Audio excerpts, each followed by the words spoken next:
Amid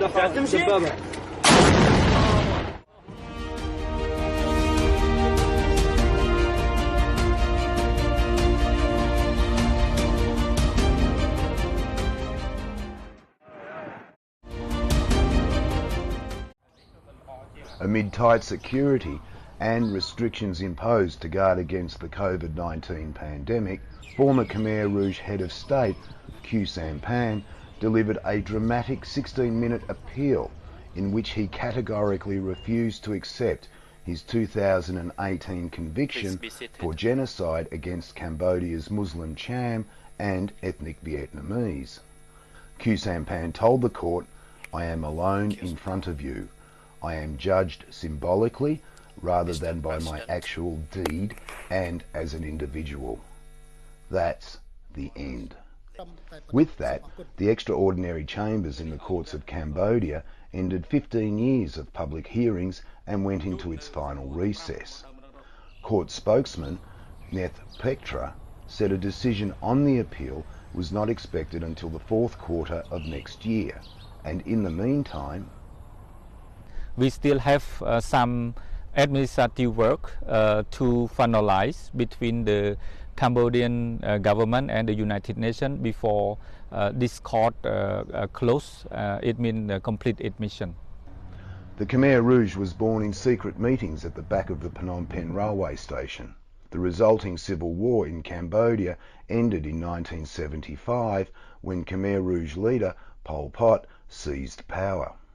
His rule lasted until early 1979, when a Vietnamese invasion forced the Khmer Rouge into the remote jungles near the Thai border.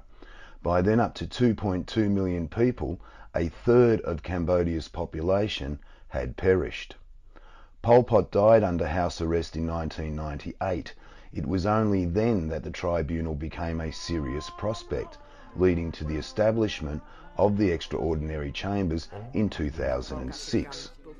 Nearly all senior Khmer Rouge leaders died behind bars, awaiting trial, or in violent circumstances.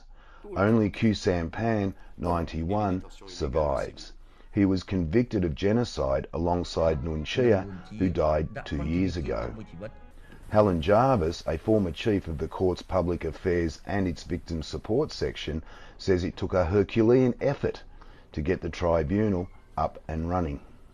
It was a very important historical event that needed to be done. It was long overdue to recognise the crimes that had taken place here, crimes against humanity, genocide. It needed to be done. I think it has been done.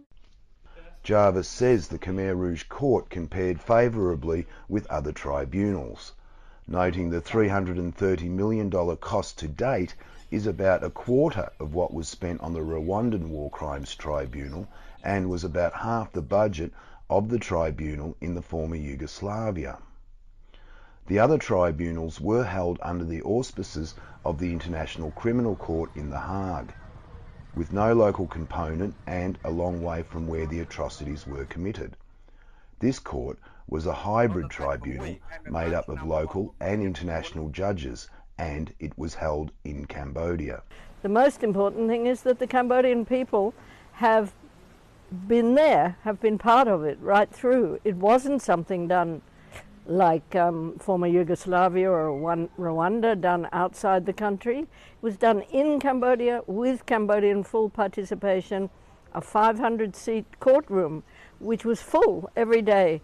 U Varak, president of the Future Forum think tank in Phnom Penh, says the tribunal played an important role in Cambodia's development. It was a success, it was necessary.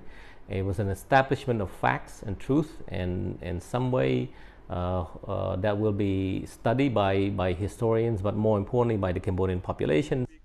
U Varak also says the tribunal will provide historians with much greater insights into the regional political dynamics of the 1970s involving the major powers, the United States, Russia and China.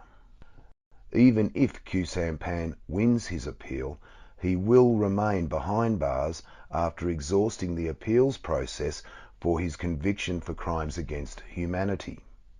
Either way, authorities can now plan commemorations for Pol Pot's victims, who are expected to be cremated in accordance with traditional Buddhist rites, delivering some closure for one of the great tragedies of the 20th century. Luke Hunt for VOA News, Phnom Penh, Cambodia.